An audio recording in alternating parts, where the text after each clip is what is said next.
Hola, buenos días. Vamos a ver el tema de arquitecturas y tecnologías de programación web en servidor, que corresponde con la primera unidad de trabajo del módulo de desarrollo web en entorno servidor, del ciclo formativo de grado superior de desarrollo de aplicaciones web.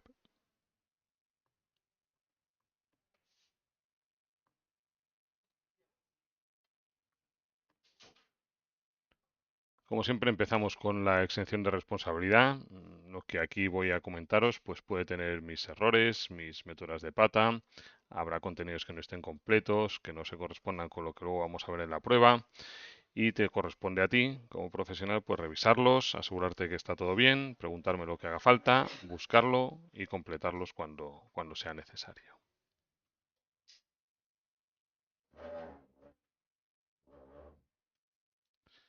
En esta presentación vamos a ver tres partes. Por un lado, lo que son los modelos de ejecución. Luego hablaremos de lo que es la generación dinámica y los tipos de generación dinámica de páginas web. Y luego hablaremos de los mecanismos y los lenguajes de programación en servidor.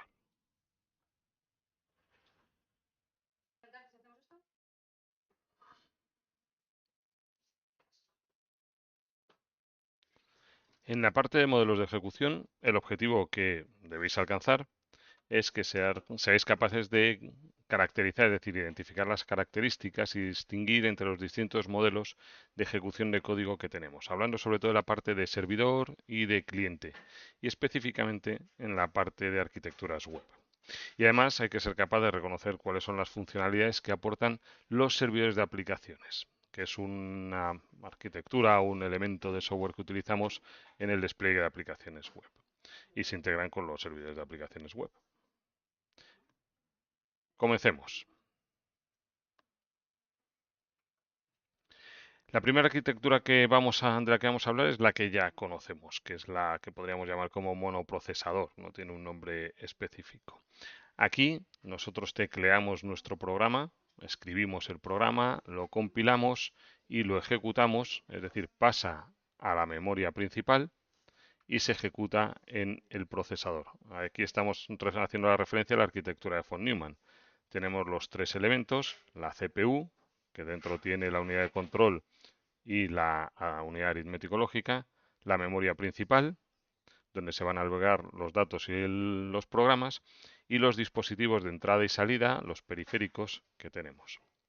Repasemos lo que sabemos. Escribimos el programa, se compila, lo metemos en memoria cuando lo ejecutamos.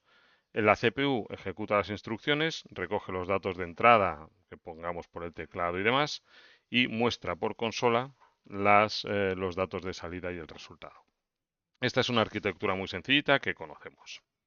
Entonces, cuando lo aplicamos en Java, lo que hacemos es ejecutamos primero el compilador sobre el programa que hemos escrito, sobre el código fuente. Aquí, cuando ejecutamos Java C, el programa que está yendo a la memoria y que ejecuta sus instrucciones en CPU es Java C, no es nuestro programa, es el compilador y genera un archivo de salida que es programa.class. Luego lanzamos la máquina virtual de Java, Java programa.class. Quien pasa a la memoria es la máquina virtual de Java, que lee del disco lo que tengamos en el punto class, el bytecode que hemos generado al compilar, e interpreta las instrucciones. Pero las instrucciones que van a la memoria no son las que hemos escrito en nuestro programa.java, sino las que la máquina virtual interpreta del bytecode. Es decir, las únicas instrucciones que se ejecutan son de la máquina virtual de Java. Bien, este es nuestro modelo de ejecución monoprocesador. En arquitecturas web y en otros, bueno, también lo usábamos en la arquitectura del curso pasado cuando hacemos aplicaciones Java, vamos a ponerlo en ese caso. Había un caso en el que teníamos un elemento más, entraba otro procesador, que es cuando nosotros ejecutamos nuestra aplicación en nuestro ordenador, está entrando en nuestra CPU, pero hacemos una petición a una base de datos. La sentencia SQL que solicitamos no se ejecuta en nuestra CPU, se ejecuta en la CPU donde resida la base de datos. Vale, sí, a veces era también la nuestra, pero podría haber sido una CPU a cientos de kilómetros de distancia conectado por TCP/IP o de cualquier otra forma. En ese caso lo que tenemos es un modelo de ejecución cliente-servidor. Nuestra aplicación actúa de cliente, hace peticiones a un servidor, en este caso de base de datos, y le responde. Ujú. Este es el segundo modelo de ejecución que tenemos que conocer. Un cliente realiza peticiones y un servidor responde a esas peticiones. Y en este caso tenemos dos CPUs distintas ejecutando instrucciones. Podemos extender esto a la parte web. Lo que hacemos cuando ejecutamos una aplicación web es efectivamente un modelo de ejecución en cliente-servidor. ¿Qué se ejecuta en el cliente? En nuestra CPU se está ejecutando el código del navegador que estamos utilizando. Ese navegador, ese software, realiza peticiones a través de la red por el protocolo HTTP hasta otra máquina que es el servidor. En el servidor, otra CPU, se ejecuta el código del servidor web. El software que se ejecuta ahí es el servidor web, que recibe la petición, la atiende, la elabora y responde pues, con un documento HTML, con una imagen en GIF, PNG, JPG o descargando un PDF, lo que hayamos solicitado en esa petición. Luego, el modelo de ejecución tradicional de las arquitecturas web es un modelo cliente-servidor, donde el cliente es nuestro navegador y el servidor es la aplicación de servidor web que estemos utilizando. Puede ser Apache, Nginx, Internet Information Server, el de Cloudflare, etc. Esto puede ir un poquito más complicado cuando hacemos una petición a un servidor web que tiene que consultar una base de datos.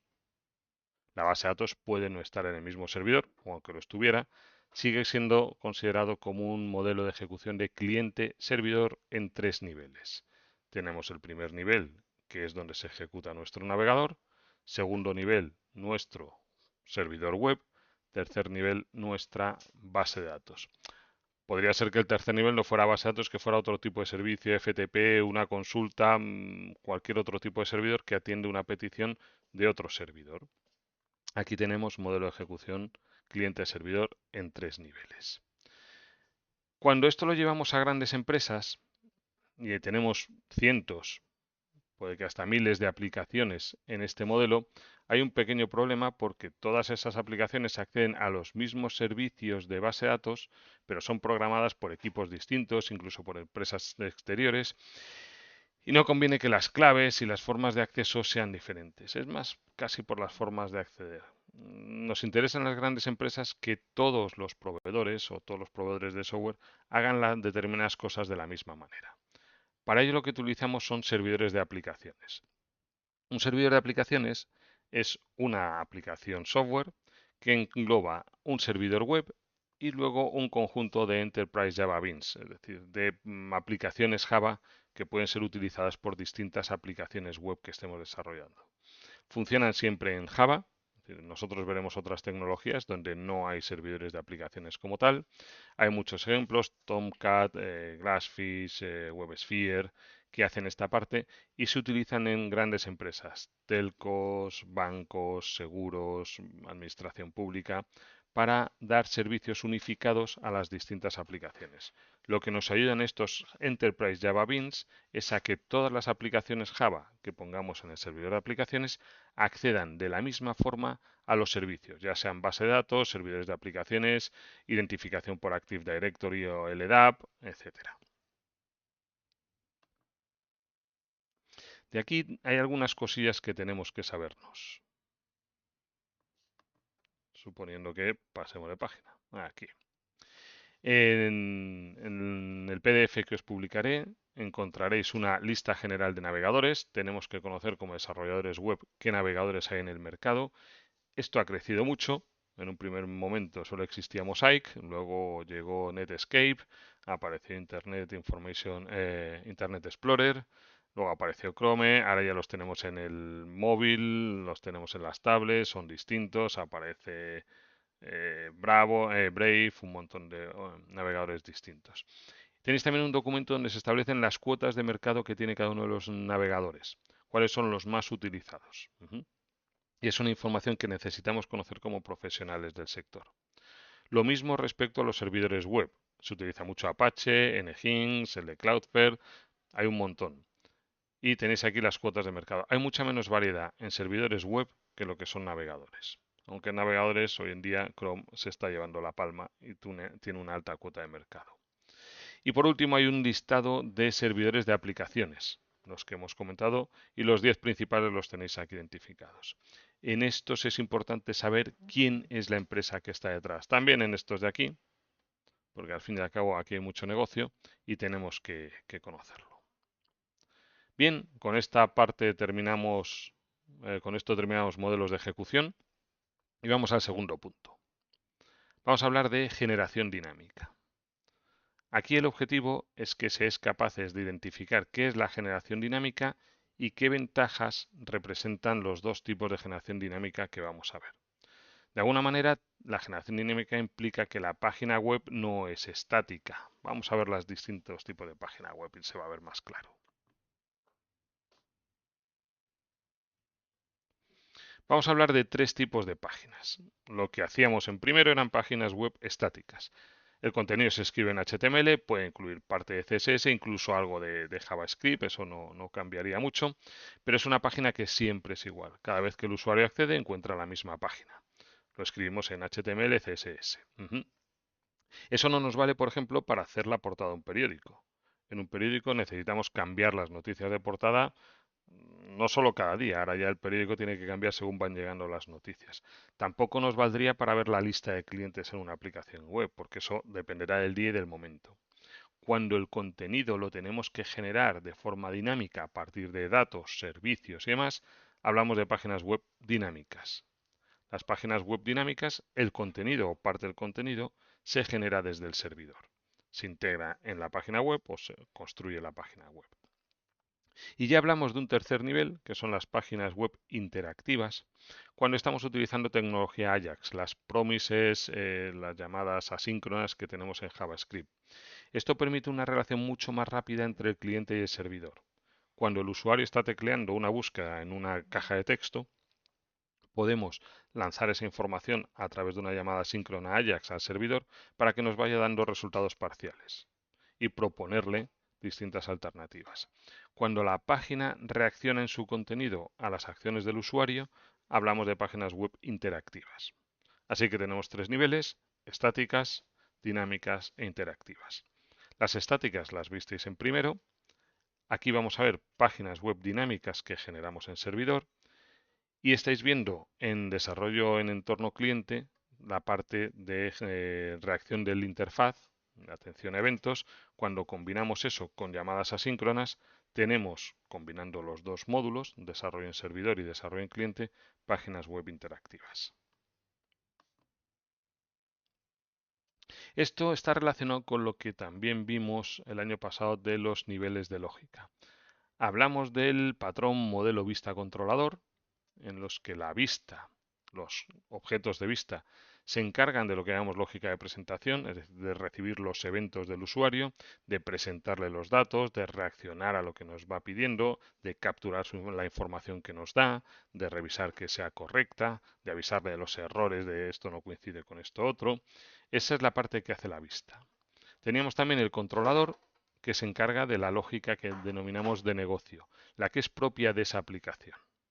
Entonces, cuando tenemos que hablar de qué IVA va a llevar los alimentos, qué IVA llevar los productos de lujo, eso son reglas de negocio que alguien tiene que establecer.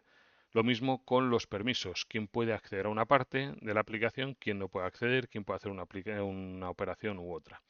Y el controlador también se encarga de la navegación entre vistas. Cuando hay que cambiar de una vista a la otra, esa responsabilidad le corresponde al controlador, porque las vistas no se conocen unas a las otras.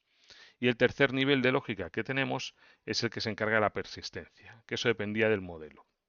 Los modelos, los objetos de modelo, se encargan de recibir los datos que pueden venir de una base de datos, elaborarlos o integrarlos con otros datos. Por ejemplo, si tuviéramos que utilizar dos bases de datos distintas o dos fuentes, un fichero y una base de datos, elaboran un modelo coherente de datos para el controlador y para las vistas. Y se encargan además de actualizarlo, llevarían la parte de cachés y de la integridad. Pero la parte básica es acceder normalmente a una base de datos o un fichero para hacer actualizaciones, inserciones y borrados de esos datos. Estos son los tres niveles de lógica que vimos y tiene una cierta correspondencia, ojo que esto no es matemático, con los niveles que tenemos en la arquitectura web. Podríamos pensar que el navegador se encarga de la parte de presentación, de la parte de lógica de presentación, sería como la vista. El servidor se encargaría de la parte de lógica de negocio, sería como el controlador, y el servidor de base de datos se encargaría de la parte de persistencia. No es del todo cierto, pero sí nos vale para tener un marco conceptual. Excepciones o cómo podemos enfocarlo. Puede que en el navegador estemos haciendo las tres cosas. Si tenemos una aplicación con mucha lógica en el navegador, puede incluso llevar la persistencia, porque en nuestros navegadores tenemos bases de datos como IndexedDB, Session Storage y Local Storage que nos permiten guardar información ahora. Lo mismo, puede haber parte de la lógica de negocio que se la hayamos pasado al navegador y la estemos implementando en JavaScript. Lo que sí es seguro es que la lógica de presentación estará en el navegador. Si hay lógica de presentación, estará ahí. Pero puede ocurrir lo mismo con nuestro servidor web. Si lo que estamos haciendo es una aplicación y la generación del interfaz, es decir, la construcción del HTML con nuestros divs, nuestros estilos y demás, la hacemos desde PHP, los objetos de lógica de presentación serán objetos que se ejecuten en servidor. La persistencia es más raro, porque normalmente la persistencia sí la vamos a mandar a una base de datos, pero podríamos tenerla aquí si lo estuviéramos haciendo en ficheros. Entonces los objetos de persistencia estarían en el servidor. Lo que quiero decir con esto, que si bien tenemos que identificar claramente los tres niveles de lógica, presentación, negocio y persistencia, la distribución de esa lógica puede estar en un sitio o puede estar en el otro. Y eso nos lleva a dos conceptos que son contrapuestos. Podemos desarrollar nuestras aplicaciones en dos modos, o thick client o thin client. En algún caso he dicho Fat Client también. Parece ser que lo que se ve hoy en día no es Fat, sino Thick. Así que vamos a ver la diferencia entre lo que es un Thin Client y lo que es un Thick Client. Las primeras aplicaciones hablábamos de Thin Client. Esto es desde el punto de vista histórico. En un Thin Client, la lógica suele estar en el servidor, casi toda la lógica. Generamos el interfaz desde el servidor y enviamos una página HTML estática, entre comillas, no es estática porque ha sido generada dinámicamente, hasta el navegador que no tiene nada que hacer. Tiene muy poquita lógica de JavaScript. Esto tiene una ventaja, no nos preocupa mucho qué hay en el navegador, qué navegadores tiene, porque es muy independiente del navegador. Antiguamente, cuando había diferencias entre el JavaScript de los navegadores, es decir, antes de 2016 sobre todo, esto era muy interesante, porque no nos teníamos que preocupar de si este usuario está usando Chrome, está usando Firefox o tiene un Internet Explorer 6 que no hay quien lo gestione. Pero tenía una, tenía una desventaja. Necesitamos un servidor con mucha RAM para poder generar todo esto. O incluso varios servidores para atender la carga. Cada vez que nos hacen una petición, tenemos que construir todo el interfaz, tenemos que construir todo el HTML y eso nos lleva a más consumo de memoria. Claro, hay aplicaciones que no pueden permitirse todo esto. Tú no puedes tener una aplicación de Gmail atendiendo millones de usuarios. Pues se te cae la memoria, necesitarías un bicho enorme. Para eso tenemos lo que son los thick client. Podemos pasar la lógica hasta el navegador. Porque ahora el JavaScript está mucho más estandarizado desde que salió el JavaScript 6 y los navegadores lo soportan muy bien. Tú tienes un pedazo navegador en tu móvil que tiene un motor de JavaScript mucho más potente que lo que había hace 5 años en cualquiera de los desktops. Entonces, ¿qué ventaja tenemos? Pues por un lado, que necesitamos un servidor mucho más pequeñito. No tenemos tanto consumo de memoria por cada cliente que atendemos, porque le hemos pasado el código al cliente en JavaScript y lo está ejecutando él en su PC o en su CPU. Y realmente no tienen mucha desventaja. Los navegadores casi todos son potentes, salvo que tengas un cliente que tenga un entorno muy raro, que haya tenido que mantener alguna versión antigua del navegador por compatibilidad, cosa que es rarísimo.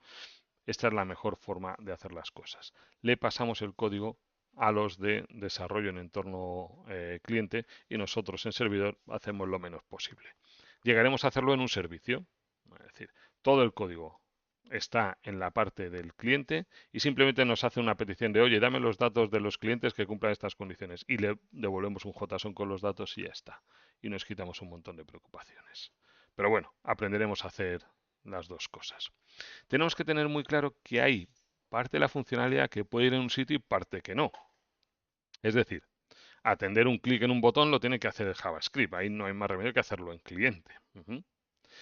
Por ejemplo, la parte de seguridad, es decir, comprobar que los datos son coherentes, que no nos han metido una inyección de SQL o un site cross scripting o algo que nos pueda hacer daño en la aplicación, le corresponde siempre al servidor. Todo lo que viene del cliente es peligroso y radioactivo. Hay que revisarlo, sanitizarlo y comprobar que no nos están dando gato por liebre. La parte de seguridad tiene que ir obligatoriamente en servidor. Lo mismo lo que sea el acceso a las bases de datos que están en el servidor. Normalmente la base de datos de clientes no se la pasamos al cliente web, porque la tenemos con bajo seguridad en nuestra instalación en servidor. Entonces esa parte tendrá que estar configurada en el servidor. Pero hay varias cosas que podemos hacer en cualquiera de los dos. Por ejemplo, la generación de la interfaz. Si yo he obtenido una lista de facturas de la base de datos, puedo construir la tabla utilizando PHP en servidor o puedo pasársela como JSON al cliente y que la construya utilizando el DOM en JavaScript. La parte de persistencia también. Hay cosas que se pueden guardar en la base de datos del navegador y cosas que podemos guardar en la base de datos de nuestro servidor. Cuanto más guardemos en el navegador del cliente, menos servidor necesitaremos y más barato nos sale. Pero pagamos un precio, que es que no puede cambiar de navegador. Si cambia de navegador porque lo utiliza desde otro sitio, desde el móvil, no tendrá los datos que guardó anteriormente. Puede que nos valga o puede que no. Una de las cosas que tenemos que identificar, es decir, que puede caer en una prueba evaluable, es esta funcionalidad en qué parte se puede colocar. ¿Vale? Bien. ¿Y esto cómo lo hacemos? Queremos generar dinámicamente ese código, pues tenemos dos maneras. Vamos a hablar de los mecanismos de generación dinámica. Es decir, cómo construimos la página cuando los datos vienen de otro sitio, de una base de datos o lo que sea. La primera es a través de código embebido. Cogemos el lenguaje de marcas, el HTML, pero esto se puede hacer también con CSS y con JavaScript, pero bueno, lo normal es hacerlo con XML, con cualquiera. Cogemos nuestro HTML, aquí hay un extracto, tenemos un párrafo que dice hola, y incrustamos, embebemos dentro una llamada a nuestro lenguaje de servidor. En este caso está hecho con PHP, pero esto podría ser una llamada para SP o para otros, para Java, para un JSP en Java, cualquier otra cosa. Esta llamada, que empieza con el símbolo de interrogación, indica que tiene que ser interpretada por PHP. Aunque aún no sabemos PHP, echo $usuario lo que hace es sacar o escribir ahí el valor de la variable usuario. Lo que tendríamos como resultado es una página web que le va a llegar al cliente, una página HTML que incluye todo el HTML que ya teníamos más la parte que hemos generado dinámicamente. En este caso es solamente un nombre de usuario, pero de ahí generamos una tabla entera con los resultados, botones, cualquier cosa que necesitemos. Este es el primer mecanismo de generación vía código embebido. Es como empezaremos en este curso. Es muy sencillito y funciona muy bien, pero no es muy potente porque nos obliga a repetir muchas veces la misma parte del código. ¿Cuál es la forma bonita de hacerlo? O la forma más profesional o más potente, utilizando el DOM. En PHP, igual que en el resto de lenguajes, hay soporte para el modelo objeto de documentos que define el W3C de una manera estandarizada. Es decir, lo que aprendisteis el año pasado, si lo hicisteis de JavaScript, para utilizar el DOM y generar un documento HTML, lo podemos hacer desde un lenguaje de programación en servidor. Este es un pequeño ejemplo. Aquí creamos una variable DOM y creamos un nuevo documento DOM al que le añadimos un hijo. Iríamos haciendo todos los append childs, set attribute, todo lo que necesitemos con todos los datos que vengan de un sitio y de otro. Y luego lo guardamos como HTML. Realmente no lo estamos guardando, lo estamos mandando por el canal de salida con un eco para que llegue hasta el cliente como un documento HTML. Recibiría todo el documento HTML y haríamos esa parte que es la generación dinámica. Bien, hemos visto entonces cuáles son los mecanismos de generación dinámica y para qué nos valen los distintos niveles de lógica. Nos queda la tercera parte, que son los mecanismos y lenguajes que utilizamos para esta programación en servidor. El objetivo que tenemos en esa parte es que seáis capaces de identificar los distintos mecanismos de ejecución que tenemos en los servidores web y luego que conozcáis las características y reconozcáis cuáles son los lenguajes que se pueden utilizar para hacer esto. El curso se basará en PHP, pero tenemos que conocer el resto. ¿Cuál es el primero? Al principio de los tiempos utilizamos Common Gateway Interface, el CGI. ¿Cómo funciona esta historia? Primero, el servidor recibe una URL, es decir, una petición GET que lleva una URL asociada. Acordaros de cuál es el formato de una petición. En esa petición se está invocando un recurso, generalmente que vive en un directorio que se llama /CGI-bin. El servidor reconoce que si piden un recurso de ese directorio, lo que tiene que hacer es ejecutar esa aplicación. Entonces, prepara todo el entorno de ejecución, llama a la aplicación a la que han identificado y entonces captura lo que va sacando ella por su salida estándar con su println, sistema of println o con su eco, lo que sea. Pueden ser programas en C, en Perl y demás. Esa aplicación que le llamamos el CGI hace todo lo que tenga que hacer, accediendo donde tenga que hacer y escribe la salida estándar. Y también indica cuál es el tipo MIME que ha generado. Oye, estoy generando un text HTML o no, estoy generando un PDF o estoy generando un GIF o estoy generando indicando el tipo MIME porque el servidor tiene que responder ese tipo MIME en la cabecera para que el cliente sepa qué tipo de documento está recibiendo. El cliente es el navegador. Bien, cuando la aplicación finaliza, toda esa información producida, junto con lo que necesita enviarle al cliente de cabeceras y demás, ¡pumba! Se envía de nuevo al cliente, ¿vale? Ya deja el servidor ahí quietecito. Bueno, esto tiene una serie de ventajas y una serie de desventajas. Primero, es muy sencillo, esto funciona muy bien. Y tiene relativamente bastante seguridad, puesto que los CGBin, el que administra el servidor, sabe lo que está poniendo ahí, se supone. Claro, depende de lo que pongas en ese CGBin, no puedes dejar que lo suban los usuarios. Pero como cada vez que se hace una petición a un CGI hay que lanzar un proceso del sistema operativo, consumimos un montón de memoria y tardamos un montón. Porque lanzar un proceso es algo que lleva mucho tiempo en términos relativos del sistema operativo y necesitamos eso, ponerlo en marcha, pasarle todo el contexto. Entonces necesitamos mucha memoria cada vez que lanzamos un proceso. Por eso apareció una tecnología mucho más fácil, que es el Fast, bueno, mucho más eficaz, que es el FastCGI. El FastCGI resuelve lo que era el problema principal de tener que lanzar un proceso por cada petición. Lo que hace es, al inicio lanza un proceso master y luego cada vez que llega una petición crea un hilo. Acordaros de la diferencia entre proceso e hilo. Proceso es una aplicación y una aplicación puede crear varios hilos. Los hilos tienen mucho menos consumo de recursos y son más rápidos que la creación de un proceso completo. Y aparte que permiten compartir memoria entre los distintos hilos. Yo creo que no lo vimos el año pasado, que no lo visteis, el tema de creación de hilos en Java y de creación de hilos sino en C. Pero acordaros al menos que eso, un proceso es toda una aplicación lanzada y muy pesada y cada aplicación puede crear distintos hilos aprovechando las capacidades de multiprocesador y de procesamiento en paralelo que tienen hoy los procesadores para que esto sea más baratito. Bien, esta es el primer mecanismo. Utilizamos el CGI delegando en una aplicación la generación del contenido.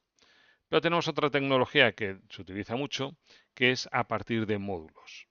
Los módulos son pedazos de software, librerías de software, que se cargan al inicio.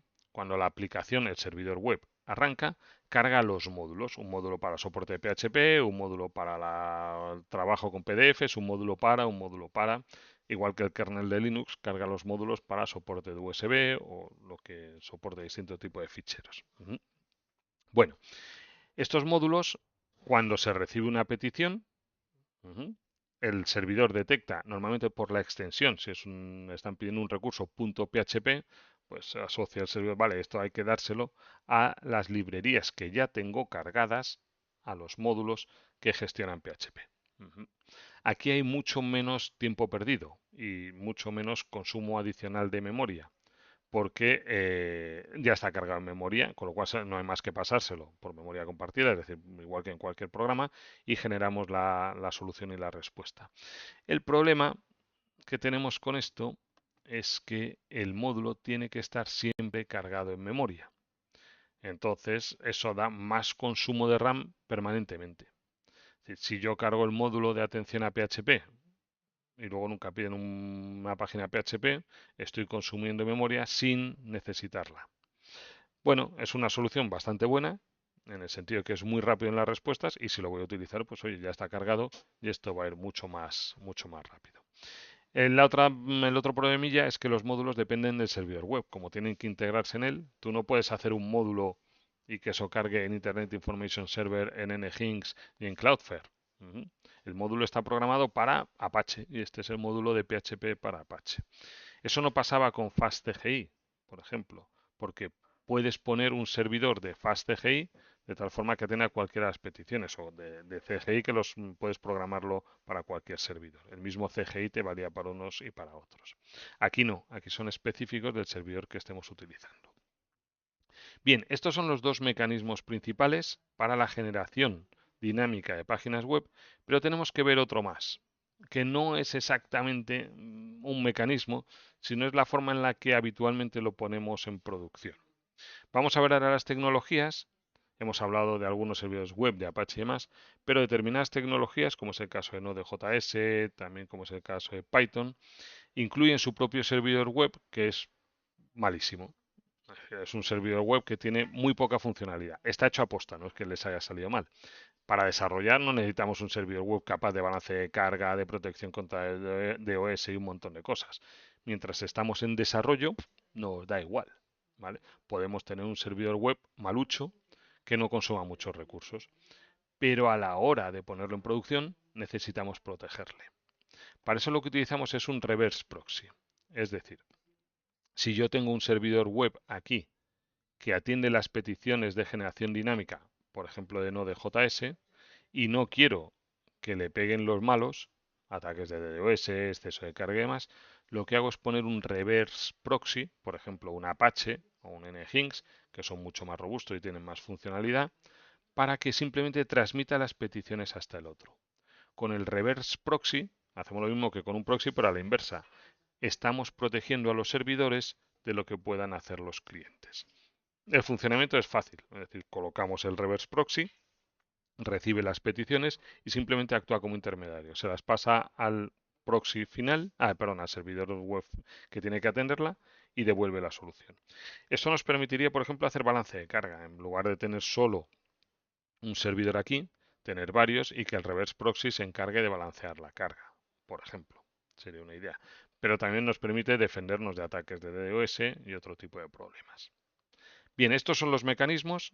Hemos visto que tenemos CGI, FastCGI, también hay Simple CGI, por ejemplo, pero bueno, los mecanismos de CGI y tenemos la parte de módulos. Y podemos ponerlo en producción utilizando Reverse Proxy. Bien, ¿qué lenguajes son los que utilizamos en todo esto? Hay varios, pero nosotros nos vamos a centrar sobre todo en PHP, que es con el que luego vamos a desarrollar, pero ahora tenemos que conocer otros cuatro. PHP es un módulo para Apache, esa es su versión más habitual, o también para Nginx, porque son primos hermanos. El módulo se llama modPHP y también se puede configurar como FastCGI utilizando PHP FPM, ¿vale? Fast Process Management, creo que es FPM. Eso la parte de PHP. En los servidores de aplicaciones utilizamos Java. Si programamos en Java tenemos varias alternativas, JSP, Servlets, Spring Boot, pero requerimos siempre un servidor de aplicaciones. Tiene que haber un servidor de aplicaciones, eso que hablamos antes, que integra un servidor web junto con los Enterprise Java Beans para poder hacer la generación dinámica. También podemos utilizar Python. Python hay, para no tener que abrir los puertos y gestionarlo todo desde el principio, lo más conveniente es utilizar un framework, ya sea Django o Flask, y cuando lo pongamos en producción tiene que ir con un proxy invertido, ¿vale? Porque los frameworks no tienen servidores web que puedan defendernos siquiera un poquito de ataques exteriores. Podemos utilizar ASP.NET, que es la tecnología propia en Microsoft. Para eso cambiamos de servidor web y utilizamos Internet Information Server. Y ASP se puede configurar o bien como un módulo, ¿vale? Es un módulo que se integra en Internet Information Server, o con un proxy inverso, porque realmente ASP lo que está utilizando es un servidor web interno que se llama Kestrel, que no tiene muchas de las capacidades que deberían tener en producción.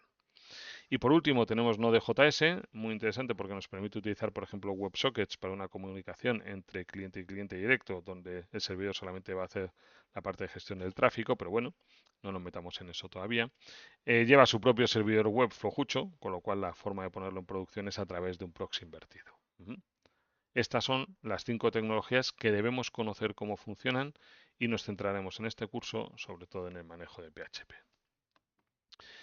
Bien, pues lo que hemos visto son los modelos de ejecución, lo de cliente-servidor en 2 niveles, en 3 niveles, la generación dinámica, bien utilizando código embebido, bien utilizando el DOM, los mecanismos que tenemos, y luego los mecanismos de generación dinámica, CGI, módulos y los lenguajes a través de PHP, Java, Python, ASP.NET y Node.js que utiliza JavaScript. Terminamos con ello.